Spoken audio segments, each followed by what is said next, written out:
Study IQ IAS, अब तैयारी हुई affordable. Hello aspirants, my name is करम योगी दिवाकर बोथरा एंड मैं आप सबका स्वागत करता हूं।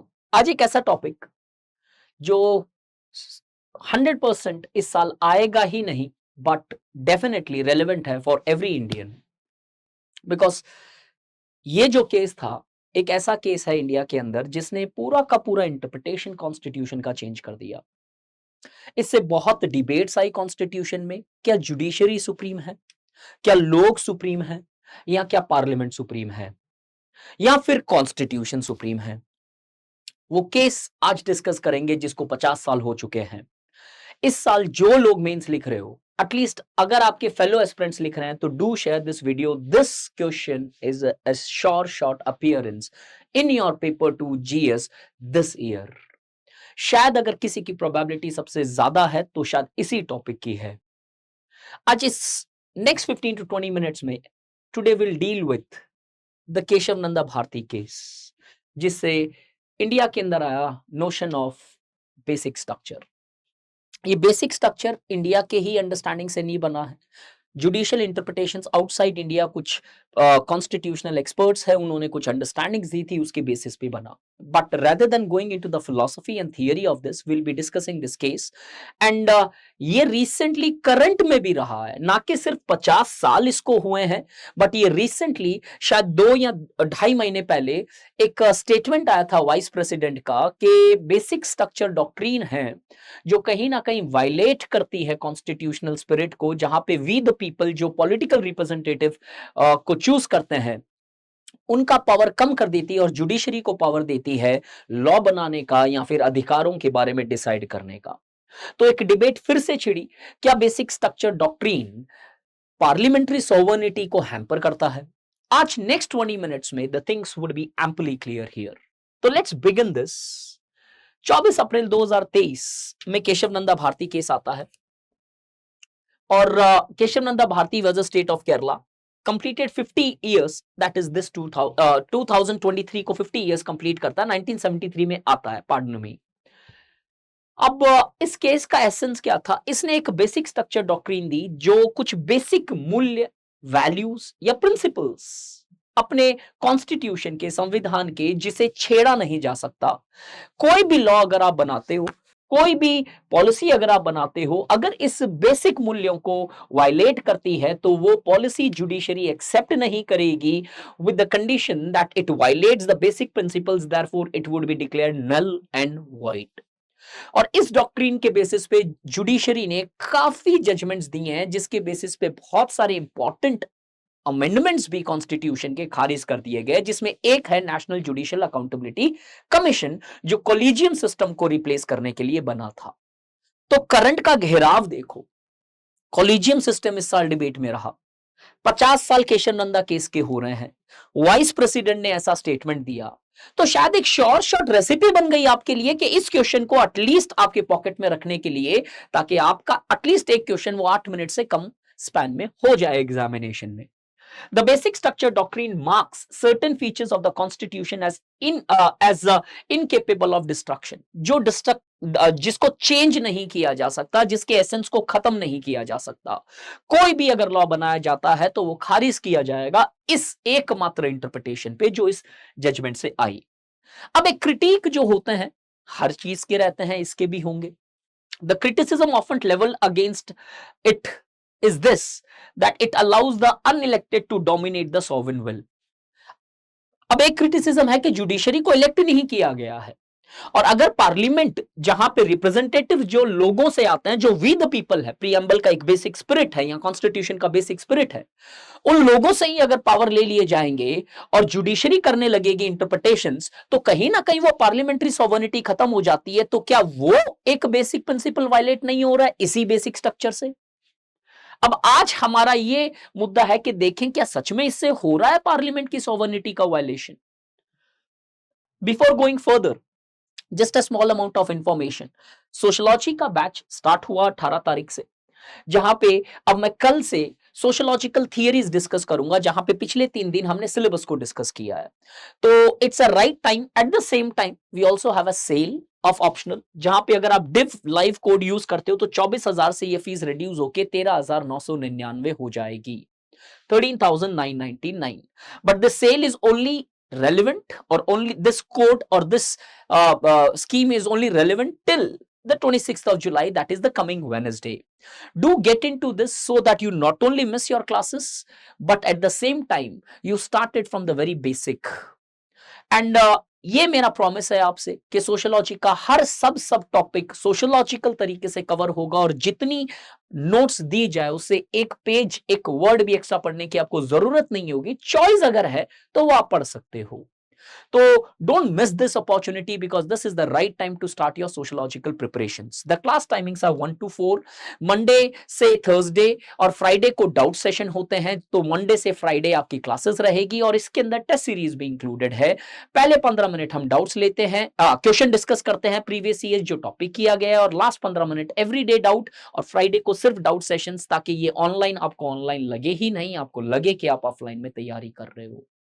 Coming further to the topic, 2023 में जैसे कि मैंने बताया, vice president sparked a very crucial debate whether the doctrine developed to preserve the constitution in essence assails the people's will.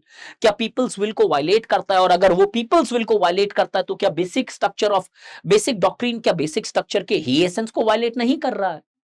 इस डिबेट को अगर थोड़ा सा समझे तो कुछ आर्ग्यूमेंट्स देखते हैं। The num of the vice president's argument was that parliament represents the people and thus encapsulates the ultimate sovereign power. ये साफ बोलते हैं कि पार्लियामेंट जो है एक पीपल विल को रिप्रेजेंट करता है, लोगों ने इलेक्ट किया उन लोगों को, तो देयरफॉर कहीं ना कहीं अल्टीमेट सॉवरेन पावर जो लोगों में है वो इन रिप्रेजेंटेटिव्स में होगा। This sovereign power can not be smothered by judicial power, इसको खत्म नहीं किया जा सकता जुडिशियल पावर से, for it does not represent the people's will, क्योंकि जुडिशरी का जो पावर है वो लोगों की विल रिप्रेजेंट नहीं करता है।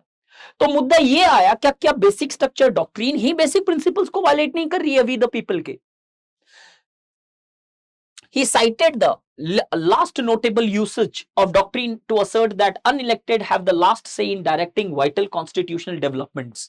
इधर एग्जाम्पल जो उन्होंने टच करने की कोशिश की थी वो national judicial accountability commission. In the said instance, the Supreme Court toppled the government's attempt to revise the collegium system of judicial appointments. कि अगर इलेक्टेड रिप्रेजेंटेटिव कोई अच्छा लॉ लेके आ रहे हैं और जुडिशरी सिर्फ अपना प्रिजर्वेंस मेंटेन करने के लिए उस लॉ को खारिज कर दे ऑन द बेसिस के वायलेशन ऑफ बेसिक प्रिंसिपल्स हो रहे हैं कॉन्स्टिट्यूशन के, तो वो तो शायद एक राइट तरीका नहीं है, बिकॉज जुडिशरी के पास में हमने पावर नहीं दिया है, संविधान ने पावर नहीं दिया है कि वो डिसीजंस ले। तो अगर इनका लॉजिक देखे आर्ग्यूमेंट में तो बड़ा लॉजिक सा है कि यार लोग जो कॉन्स्टिट्यूशन बना रहे हैं और जिनके रिप्रेजेंटेटिव जो है चीजों को चेंज करने की कोशिश कर रहे हैं, तो फिर ये बेसिक प्रिंसिपल ही तो है कॉन्स्टिट्यूशन का, और उसी का अगर तुम उल्लंघन कर रहे हो तो तुम अपनी बनाई हुई डॉक्ट्रिन पे शायद उचित तरीके से एक्शन नहीं ले रहे हो, या फिर एक नेपोटिस्ट फीलिंग से या फिर सेल्फ प्रिजर्वेंस के फीलिंग से आप एक्शंस ले रहे हो यहां पे। अब इस मुद्दे के ऊपर क्वेश्चन बनता है इस साल, क्या बेसिक स्ट्रक्चर डॉक्ट्रिन चेंज होनी चाहिए, क्या कुछ और नोशंस चेंज होने चाहिए, क्या वाइस प्रेसिडेंट सर ने जो बोला वो सही था। अब देखें, doctrine was designed to complement rather than damage the people's will. अब जो सपोर्टर्स है वो बोलता है कि नहीं, ये ऐसा नहीं होता है, बिकॉज इस डॉक्ट्रिन का अल्टीमेट मुद्दा था कि लोगों की विल को जो है उसे प्रिजर्व करना, ना कि उसे टार्निश करना या खत्म करना। Parliament is not the repository of ultimate sovereign power. अब जो लोग पार्लियामेंट को अल्टीमेट सॉवरेन मान रहे हैं, वो अब काउंटर आर्ग्यूमेंट ये आ रहा है कि नहीं भाई, पार्लियामेंट अल्टीमेट सॉवरेन पावर नहीं रखता है। एक सेपरेशन ऑफ पावर है जहां पे हर एक वैगन के पास, हर एक पार्ट के पास जो हमारे सोसाइटी में गवर्नेंस चला रहे हैं उनके पास अपनी अपनी सॉवरेनिटी है। तो अगर आप अल्टीमेटली पार्लियामेंट को सॉवरेनिटी दे देते हो और पार्लियामेंट आर्टिकल 368 को जो अमेंडमेंट के प्रोविजन से रिलेटेड है उसे ही अमेंड कर दे, तो कल हो सकता है कि वो एसेंस को ही खत्म कर दे कॉन्स्टिट्यूशन के, और कॉन्स्टिट्यूशन शायद ऐसा बदलाव ले आए जो शायद आपके पीपल्स विल को ही टार्निश करे। आगे जाए, the doctrine protects the people by shielding their guardians, that is the constitution. अब ये लाइन बड़ी इंपॉर्टेंट है। कैसे? अब ये जो सपोर्टर्स है वो बोलते हैं कि जो ये बेसिक स्ट्रक्चर की डॉक्ट्रिन है वो लोगों के गार्जियन को प्रोटेक्ट करती है। अब ये गार्जियन कौन है? पार्लियामेंट नहीं, ये गार्जियन है कॉन्स्टिट्यूशन। अब इस कॉन्स्टिट्यूशन के लिए एटलीस्ट एक ऐसा घेराव, एटलीस्ट एक ऐसी एक वॉल बनाई जाए, एक प्रोटेक्शन दिया जाए जिससे इसका जो एसेंस है वो चेंज नहीं हो। तो ये बेसिक स्ट्रक्चर डॉक्ट्रिन एक ऐसा गार्ड है जो कॉन्स्टिट्यूशन को गार्ड करता है ताकि अल्टीमेटली लोगों की जो विल है उसे प्रोटेक्ट किया जा सके। Second, the doctrine's primary purpose is to inform the actions of all three branches of government with deliberate thought. और अल्टीमेटली न ये जुडिशरी को सुप्रीम पावर दे रहा है, न किसी और वर्ग को सुप्रीम पावर दे रहा है। इसका जो एसेंस है कि अगर आप कुछ ऐसी चेंज करते हो तो वो एक डेलिब्रेशन से हो, पार्लियामेंट अपने मन के अकॉर्डिंगली कोई एक अमेंडमेंट कर दे विदाउट कंसल्टिंग द जुडिशरी और may be certain other aspects, तो चांसेस है कि कल हमारे ही नेता लोग मनी बिल के जैसे कुछ चीजें पास कर, हालांकि ये पॉसिबल नहीं है, दोनों हाउस का रिकमेंडेशन होना चाहिए कॉन्स्टिट्यूशन अमेंडमेंट में, लेकिन अगर एक मेजॉरिटी सरकार होती है जो कि हमारी फिलहाल है, तो चांसेस है कि दोनों में मेजॉरिटी आने के कारण या फिर वो हॉर्स ट्रेडिंग और वो कोएलिशन धर्मा के प्रिंसिपल्स के बेसिस पे पॉसिबिलिटी है कि आपने इस तरीके का अमेंडमेंट पास करा दिया है जो शायद हमारे स्पिरिट को हैम्पर कर रहा है। तो जुडिशरी ये बोलती है कि नहीं देखो, हमने इसको इसलिए नहीं बनाया कि जुडिशरी सुप्रीम पावर है। जुडिशरी सिर्फ एक ओवरव्यू रखेगा कि आपने क्या बेसिक प्रिंसिपल फॉलो किए हैं उस लॉ को बनाने के लिए, क्या आपने डेलिब्रेट किया है, या फिर एक पॉपुलिज्म के बेसिस पे कि 24 के इलेक्शन आ रहे हैं तो ये लो दोस्तों, भाइयों और बहनों, और ये आपका एक बेनिफिट दे रहे हैं। No, that is not possible. Because अगर हमारे कॉन्स्टिट्यूशन के अंदर कुछ प्रॉब्लम्स आने लगी तो शायद कहीं ना कहीं हमारी डेमोक्रेसी भी टार्निश हो सकती है और खराब हो सकती है, इसलिए इस डॉक्ट्रिन को बनाया गया। तो some people who believe that it gives supremacy to judiciary, that is a narrow understanding of basic structure of constitution. Constitution is below the people but above the parliament. ये लाइन लिख के रख लेना कि नॉर्मली हम लोग जब क्लास में पढ़ाते हैं तो मैंने बच्चों को देखा, सर एंटी कॉन्स्टिट्यूशन हो जाएगा। अब ये क्लियरली माना जाता है हमारे संविधान में कि कॉन्स्टिट्यूशन जो है लोगों से नीचे है लेकिन पार्लियामेंट से ऊपर है। दैट मींस लोग सेंटर है पावर रेडिएशन के, जिससे ये संविधान भी बना और इस संविधान से ये पार्लियामेंट बना। तो बेस रूट कहां पे है? लोगों ने कॉन्स्टिट्यूशन बनाया, कॉन्स्टिट्यूशन ने पार्लियामेंट बनाया, तो पार्लियामेंट को अगर अल्टीमेट सॉवरेन मान के इसको चेंज किया जाए तो शायद रिवर्स हो जा रहा है इक्वेशन कि creator can be destroyed by the creation itself, and that is something which is not logically accepted in any of the countries, or at least as far as the democracies are concerned, it cannot be well accepted. Core of the basic structure. अभी exactly basic structure का essence क्या है? First, the people are sovereign, लोगों के पास ultimate power है, संविधान के पास में नहीं। The constitution is the primary will of the sovereign. That means constitution बनाया इन हम लोगों ने बनाया ये constitution. A product of the constitution can not supersede the source. That means parliament जो इस कॉन्स्टिट्यूशन का प्रोडक्ट है वो कहीं ना कहीं सोर्स को सुपरसीड नहीं कर सकता, इससे ज्यादा पावरफुल कभी नहीं बन सकता। In short, the decision held that people hold true sovereignty.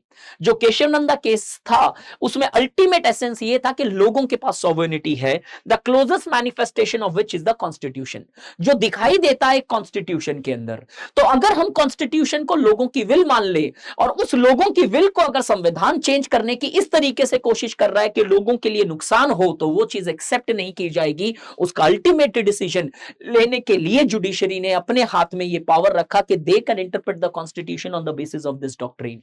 और अगर ये पूरा का पूरा एसेंस देखो पूरे केस का, तो पता चलता है कि कहीं पे भी जुडिशरी ने अपने आप को सुप्रीम नहीं बताया है, उन्होंने बताया लोगों को supreme. Therefore, the problem with the basic structure doctrine does not exist with the existing vice president advocated. But before coming to any conclusion, थोड़ा सा और कंटेंट देखते हैं इस टॉपिक में। Benefits of the doctrine. इस डॉक्ट्रिन का सबसे इंपॉर्टेंट गोल था या बेनिफिट आती है डेलिब्रेटिव डेमोक्रेसी, जहां पे केस में क्लियरली बोला गया था कि this doctrine was largely formed in order to ensure that the laws and the policies are framed on the basis of deliberation.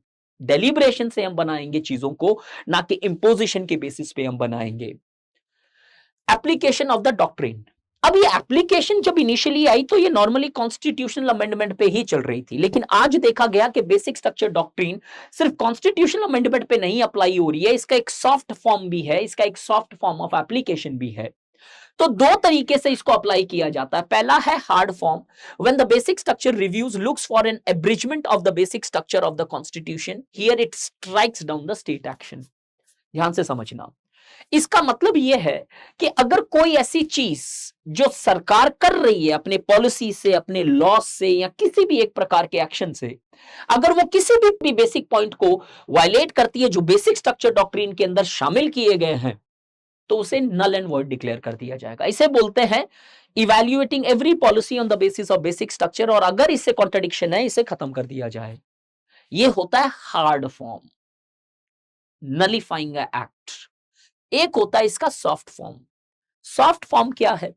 The other is where positive obligations such as affirmative actions on the state are the concern, the enforcement of which did not previously violate the constitution, yet the court factors in such non-enforcement as against the basic structure. सुनने में थोड़ा fast या complicated लगा होगा, ये PPTs मैं मेरे Telegram group पे सेंड करता हूं, लास्ट में मेंशन कर दूंगा, यू कैन गेट दीस, और इसको पढ़ो और इसके नोट्स जरूर बनाओ। अगर आपके पास पीपीटी नहीं है तो यहां से बनाओ। सॉफ्ट फॉर्म में है क्या? अगर कुछ चीज वायलेट कर रही है उसे खारिज कर दिया जाए।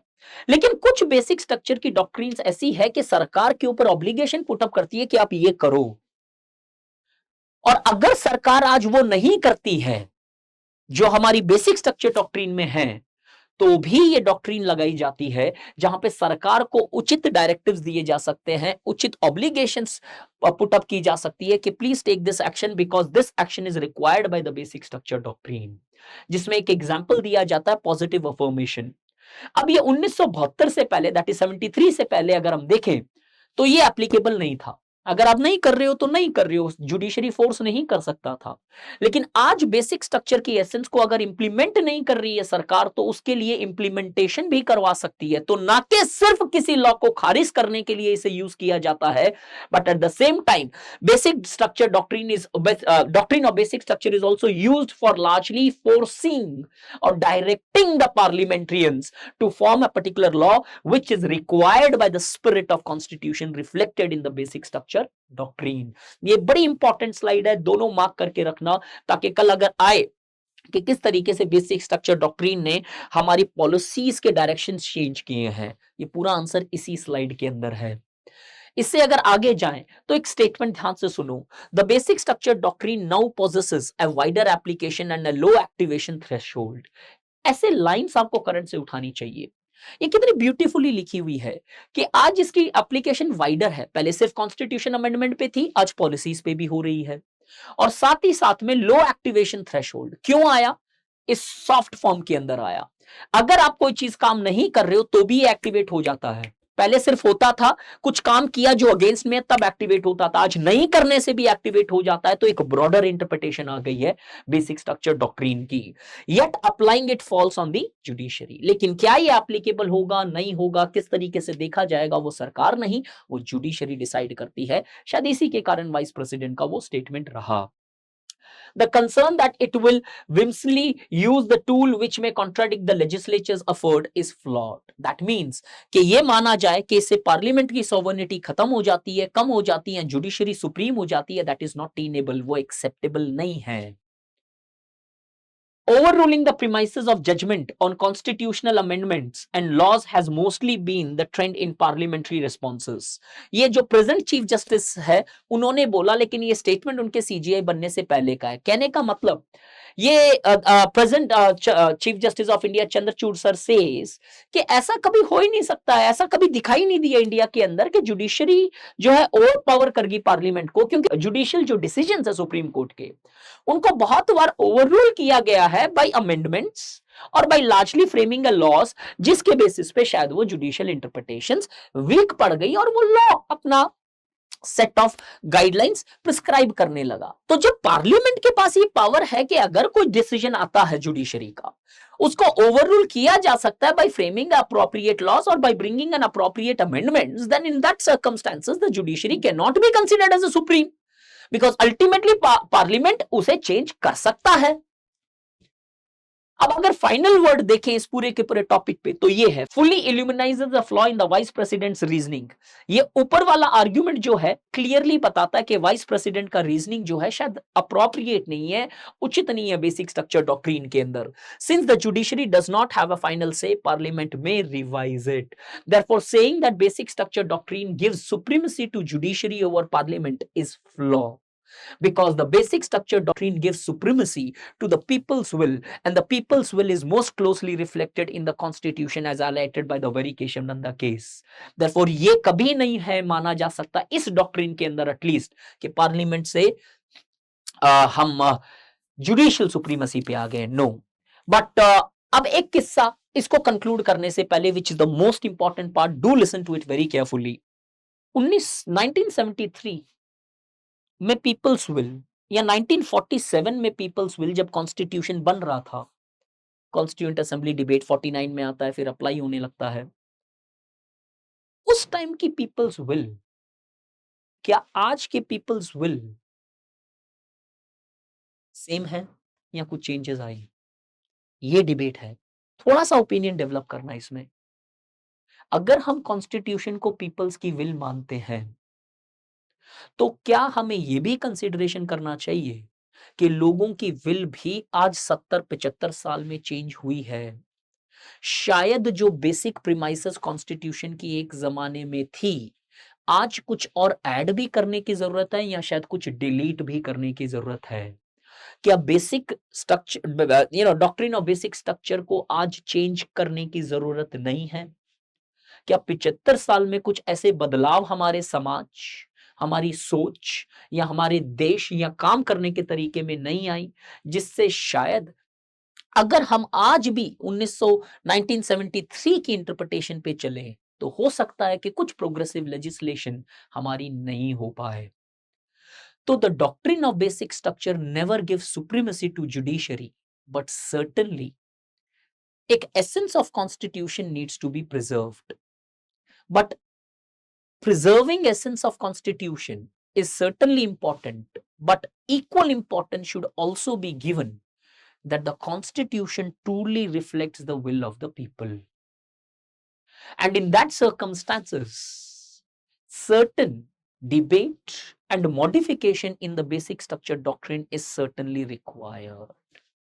तो मानते हैं कि लोगों का विल दिखाता है कॉन्स्टिट्यूशन, लेकिन आज लोगों की विल भी बदली है, तो शायद बेसिक स्ट्रक्चर डॉक्ट्रिन को भी बदलना चाहिए। बैच सोशियोलॉजी का 18 से स्टार्ट हो रहा है। If you have a faith on my teaching and if you largely have gelled up with my teaching, then do join the, and if you obviously have your optional as a sociology, without hesitation join this batch. In next 4.5 to 5 months your entire sociology will be completed by December. Thank you so much. Study IQ IAS अब तैयारी हुई affordable.